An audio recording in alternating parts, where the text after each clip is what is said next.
Selamat datang kembali lagi bersama saya Roni Hasibuan. Dan untuk hari ini kita akan lanjutkan pelajaran yang sempat tertunda minggu lalu. Karena pertemuan pertama ya kita mengadakan pretest sedikit, sekedar mengingatkan atau ya bagaimana sih persiapan kalian untuk menghadapi pelajaran di semester 2 ini gitu ya. Jadi kita sudah mengadakan pretest minggu lalu dan untuk hari ini kita langsung aja mulai lagi pembelajaran di semester genap pada kelas 12 untuk tahun ajaran 2020-2021. Dan ya untuk sekarang ini saya mohon maaf ya karena kondisi saya juga sekarang lagi kurang fit, tapi itu tidak menghalangi saya untuk memberikan video pembelajaran buat siswa-siswi saya semua dan masih dipandu oleh saya sendiri ya. Ya, siapa lagi kalau bukan Roni Hasibuan. Ya, jadi saya di sini akan memberikan kembali video pembelajaran dan untuk topik hari ini kita akan membahas mengenai logika matematika. Ya, seperti yang sudah saya janjikan minggu lalu, saya harusnya memberikan video ya, dan video yang saya buat itu sebenarnya ya sudah tahap akhir ya, saya sudah kelar gitu membuat videonya, tapi ada suatu hal yang membuat saya jadi menundanya karena mikrofonnya itu enggak nyala. Oh my god, kalian bayangin dong ya gimana usaha saya gitu kan, udah buat video sepanjang lebih kurang 30 menit dan itu berisi mengenai kontrak pembelajaran dan juga materi, akan tetapi terhalang karena mikrofonnya yang memang mati, ternyata belum nyala gitu kan. Jadi ya mau nggak mau saya harus membuat ulang videonya, dimana videonya itu saya mulai lagi pada pertemuan hari ini gitu ya. Untuk kontrak belajar juga sudah saya sampaikan sebelumnya di Google Classroom kalian ya. Jadi kalian bisa baca, kalian simak dan kalian pahami dengan benar. Ya semoga kalian di semester 2 ini bisa mengikuti pembelajaran matematika ini dengan baik. Begitu juga dengan saya, karena kita sudah buat komitmen atau perjanjian di sana, dimana pasti ada konsekuensi yang harus kita tanggung masing-masing apabila kita melanggar yang namanya kontrak pembelajaran tadi. Oke, jadi untuk hari ini tanpa berlama-lama lagi ya, saya akan memberikan pembelajaran hari ini mengenai logika matematika. Yes, logika matematika. Ada yang pernah dengar nggak sih logika matematika ini apa? Ya, logika matematika ini kita sedikit baca di bawah ini ada tahukah kamu? Jadi Aristoteles adalah ahli filsafat pertama yang mengembangkan logika pada zaman Yunani kuno sekitar tahun 400 sebelum Masehi. Kala itu logika dikenal dengan istilah logika tradisional. Nah, ini sedikit ya mengulik sejarah kenapa bisa ada logika itu gitu ya. Jadi awalnya itu yang membuat adalah atau yang pencetus pertama kali itu adalah ahli filsafat yang bernama Aristoteles. Ya, kalau kalian mau belajar lagi bagaimana sejarahnya lebih banyak, kalian boleh belajar mandiri ya, karena untuk ini sendiri tidak akan ada nanti di ujian nasional sejarahnya ya gitu. Dan untuk sekarang kita lanjut mengenai logika matematika ini pengertiannya. Nah, jadi kalau logika ini dikembangkan oleh Aristoteles, di mana dia adalah ahli filsafat, nah, maka bisa disimpulkan kalau logika ini adalah ilmu berpikir dan bernalar dengan benar. Jadi kita tahu kan kalau misalkan matematika itu merupakan ilmu dasar yang penting ya dikuasai, banyak menggunakan logika dengan menyelesaikannya. Terus logika matematika itu bertujuan untuk membuat kesimpulan yang sah yang dikembangkan melalui penggunaan matematika dengan memanfaatkan lambang matematika sehingga dapat dihindari makna ganda ya, sebagaimana terdapat dalam bahasa sehari-hari. Nah, jadi logika matematika itu berfaedah dan penting bagi pola berpikir kita. Nah, karena bagaimana kita dapat yakin kalau suatu pernyataan itu benar, pernyataan itu salah, dan sebagainya. Dan ya itulah yang akan memberikan alasan yang kritis terhadap berbagai permasalahan yang nyata dalam kehidupan kita sehari-hari. Nah, kemudian di dalam logika matematika ini terbagi atas kalimat terbuka dan pernyataan. Kalau kalimat terbuka sepertinya saya sudah pernah menjelaskannya. Sebenarnya bukan saya yang menjelaskan, tapi lebih ke pada saat kalian belajar mengenai persamaan linear satu atau dua variabel gitu kan pada saat sekolah menengah pertama. Nah, jadi kalimat terbuka itu suatu kalimat yang belum diketahui nilai benar atau salahnya gitu kan. Ya seperti dalam kalimat matematika itu ada suatu variabel, ada memiliki suatu variabel. Nah, itu untuk kalimat terbuka dalam logika matematika. Nah, untuk sekarang kita akan belajar mengenai pernyataan. Nah, pernyataan atau yang disebut juga dengan proposisi, ya, yang disebut juga dengan proposisi, ini adalah kalimat yang bernilai benar atau salah saja, tapi tidak kedua-duanya. Jadi benar bisa diartikan ada kesesuaian antara apa yang dinyatakan oleh kalimat itu dengan keadaan yang sebenarnya. Dan kalau salah begitu juga ya. Jadi untuk contoh kita bisa lihat di sini ada rasa air laut asin ya. Ini bisa bernilai benar atau salah dan tidak keduanya. Dan ini pernyataan ya, pernyataan yang bernilai benar. Kemudian 2 adalah bilangan prima. Nah, 2 adalah bilangan prima ini juga merupakan pernyataan yang bernilai benar. Kemudian Jakarta adalah ibu kota Jawa Timur. Nah, ini juga merupakan pernyataan di mana pernyataan ini bernilai salah. Begitu dia. Nah, pernyataan yang menyatakan pikiran tunggal disebut pernyataan sederhana. Sedangkan pernyataan yang terdiri dari beberapa pernyataan sederhana dengan bermacam-macam kata hubung disebut pernyataan majemuk. Ya, oke. Jadi sampai sini dulu mengenai kalimat terbuka dan juga pernyataan. Sebelum kita lanjut ke pernyataan majemuk. Di mana nanti pernyataan majemuk ini ada beberapa macam ya. Ada beberapa istilah yang bisa kita gunakan. Yaitu ada konjungsi, disjungsi, implikasi, dan juga biimplikasi. Oke. Tapi kita skip sebentar ya. Ini ada tadi kalimat terbuka, peubah atau variabel, konstanta, dan penyelesaian dari kalimat terbuka. Saya rasa untuk kalimat terbuka ini sudah jelas ya, karena ya ini sudah kita bahas pada saat kita belajar persamaan linear variabel, satu variabel atau dua variabel ya. Oke. Ini hanya istilah-istilah pada kalimat terbuka. Dan kemudian ya kita lanjut di sini ada ingkaran atau negasi.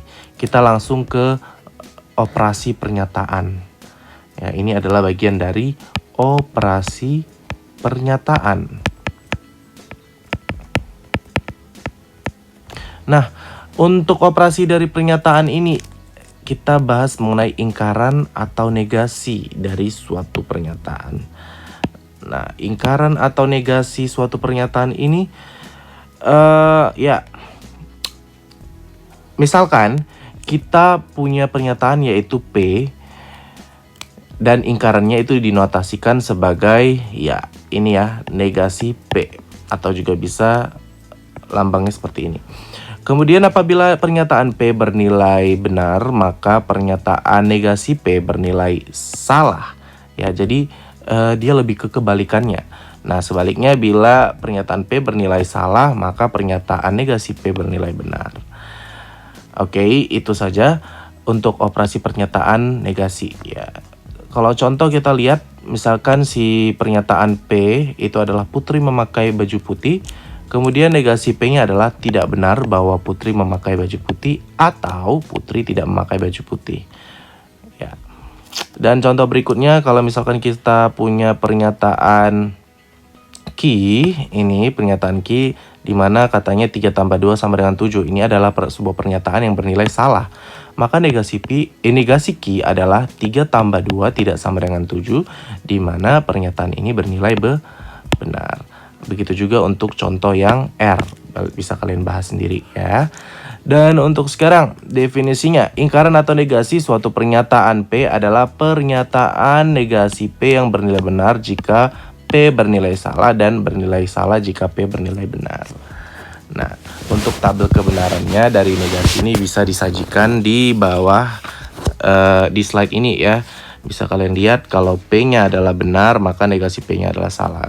Kalau P-nya adalah salah, maka negasi P-nya adalah benar.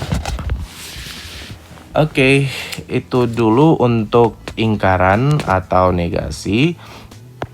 Sampai sejauh ini kalian kalau mau bertanya nanti boleh langsung aja di kolom komentar pada laman Google Classroom kalian ya.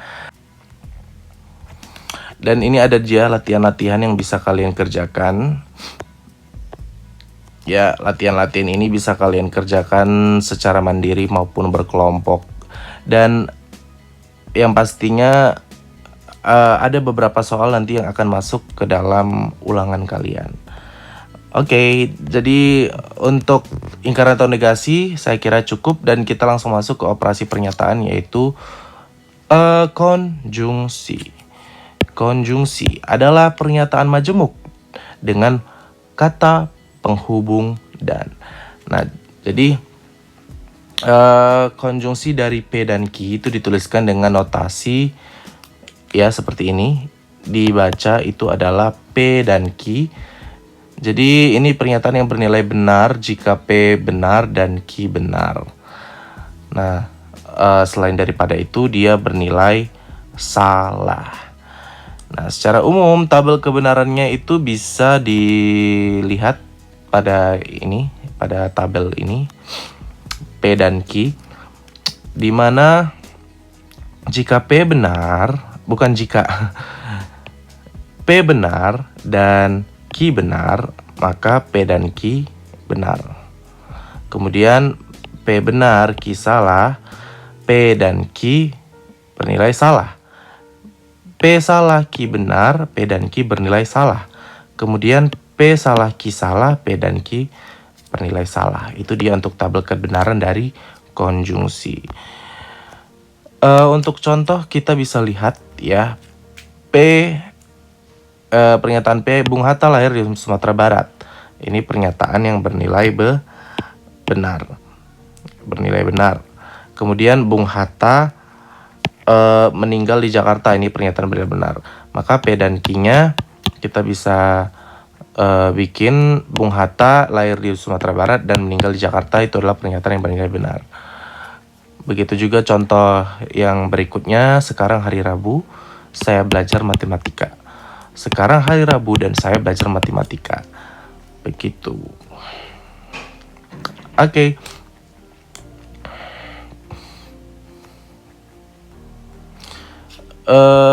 Kemudian di contoh di bawah juga sama ya. Untuk ini bisa kalian pelajari, nanti saya berikan langsung slide-nya ya. Kemudian berikutnya kita langsung bahas mengenai disjungsi. Disjungsi ini adalah pernyataan majemuk ya, pernyataan majemuk juga, dan dilambangkan ini seperti ini, dibaca P atau Q. Jadi pernyataan majemuk dengan kata penghubung atau. Nah, kemudian disjungsi dari dua pernyataan bernilai salah jika dan hanya jika keduanya itu salah, selain daripada itu benar. Nah, kemudian secara umum tabelnya itu bisa tabel kebenarannya itu bisa kalian lihat ya dari disjungsi P atau Q. Ini bisa dituliskan P benar, Q benar, P atau Q benar. P benar, Q salah, P atau Q benar. P salah, Q benar, P atau Q juga benar.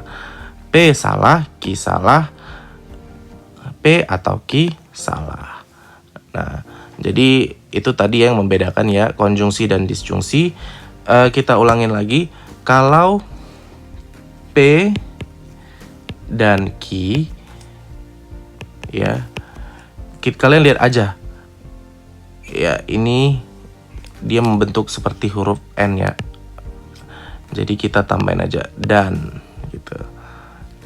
Kemudian untuk P atau Q ini kan membentuk seperti huruf U. Ya, jadi sebentar, lompat kemana dia? Ini, maka ini bisa dibuat ya atau gitu. Cara mengingatnya ya, jadi biar kalian tidak keliru, kalau ini atau ya, atau. Kalau yang ini dan. Nah, kemudian untuk tabel kebenarannya, cara simple mengingatnya itu ada juga. Biar kalian tidak keliru ya, untuk membedakan cara mengingatnya itu tanpa kalian harus mengingat banyak-banyak mengenai tabel kebenarannya. Jadi cara simpelnya itu gimana sih? Ya, ingat aja B, A, B, S, U, S. BAB dan SUS. Jadi kalau BAB ini adalah ya, ini dan atau konjungsi. Di mana konjungsi benar dan benar itu bernilai benar, selain itu salah. Nah, kemudian ini disjungsi atau bisa kita bilang sebagai atau sus, salah atau salah bernilai salah, selain itu benar. Nah, itu aja yang perlu kalian ingat sedikit agar kalian bisa menghafalkan mengenai tabel kebenarannya itu dengan cepat. BAB dan sus. Ya. Oke. Jadi untuk contoh-contohnya saya rasa kalian bisa pelajarin karena ini contohnya juga masih tidak terlalu rumit atau tidak terlalu sukar untuk dipelajarin. Nanti kita akan lebih lihat banyak di contoh-contoh soal saja. Di latihan-latihan soal maksud saya ya. Oke. Kemudian selanjutnya ada implikasi. Implikasi ini adalah dua pernyataan P dan Q yang dinyatakan dalam bentuk kalimat jika P maka Q dan dilambangkan sebagai ya seperti ini lambangnya. Kemudian ada beberapa hal yang mesti kalian ingat, dimana jika P maka Q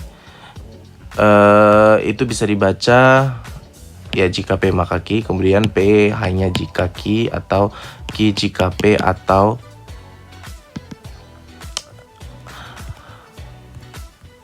P jika Q atau P berimplikasi Q asal saja P. Banyak sih ya, tapi yang paling umum sebenarnya jika P maka Q. Kemudian pernyataan P disebut dengan antecedent atau hipotesa atau sebab, dan Q disebut dengan konsekuen atau konklusi atau akibatnya. Kemudian Q merupakan syarat perlu bagi P dan P merupakan syarat cukup bagi Q. Kemudian bermakna bahwa tidak benar bahwa P terjadi tetapi Q tidak terjadi. Gitu. Atau ditulis dengan lambang seperti ini. Jadi implikasi ini ekuivalen dengan ini ya. Oke. Kita akan bahas mengenai ekuivalensi nanti di pertemuan berikutnya. Kemudian untuk tabel kebenaran dari implikasi ini bisa kalian lihat ya. Jadi jika benar maka salah yang bernilai salah, selebihnya itu benar. Jadi P benar, Q benar, jika P maka Q bernilai benar. Kemudian P benar, Q salah, jika P maka Q bernilai salah. P salah, Q benar, jika P maka Q bernilai benar. P salah, Q salah, jika P maka Q bernilai benar. Jadi dua pernyataan jika P maka Q bernilai salah jika hanya jika P bernilai benar disertai Q bernilai salah. Oke, ini yang perlu kalian ingat ya untuk menghafal tabel kebenaran dari si implikasi. Kemudian buktikan bahwa ya ini tadi jika P maka Q itu ekuivalen dengan negasi dari P dan negasi Q. Oke, ini tugas kalian yang perlu kalian kumpulkan nanti pada saat akhir pembelajaran. Hanya singkat saja tugasnya. sebelum kita akan pelajari bentuk-bentuk ekivalensi dari pernyataan majemuk di pertemuan berikutnya.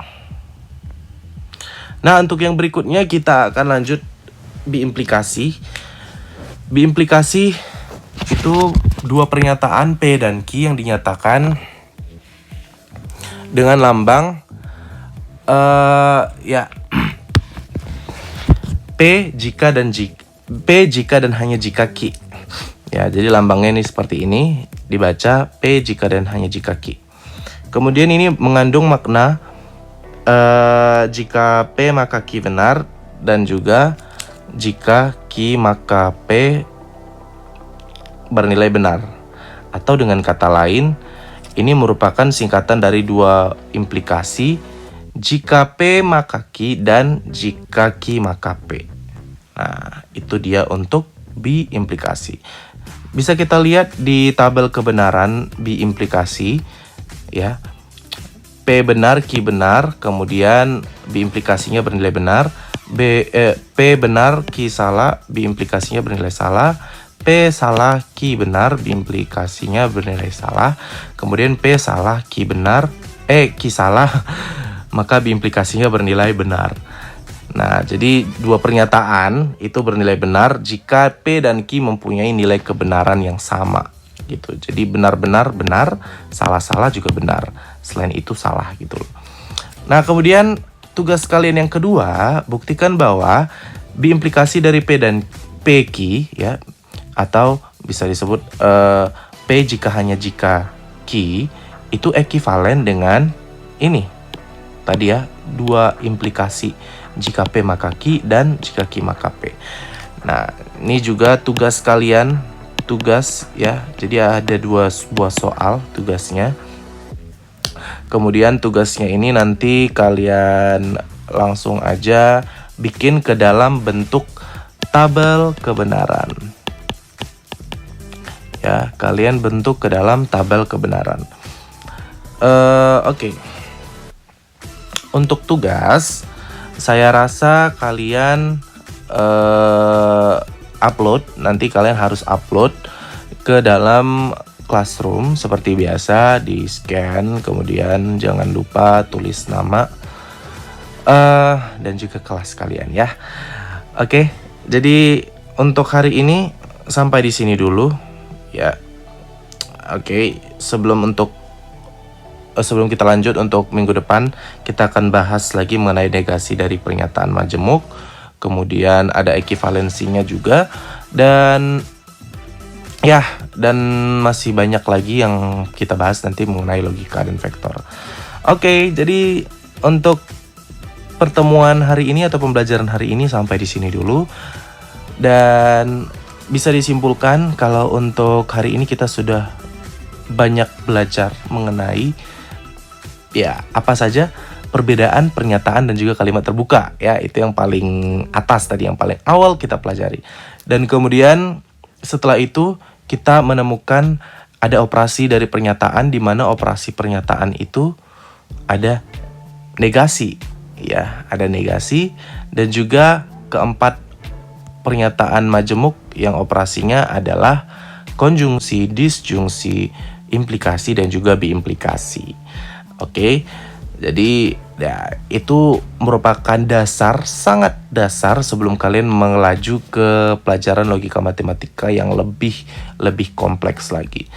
Jadi saya harap kalian bisa mengulangi pembelajaran kita pada hari ini, karena tabel-tabel kebenaran tadi itu sangat penting untuk diingat ya, karena itu merupakan titik atau acuan kalian untuk mempelajari logika pada pembelajaran berikutnya. Oke?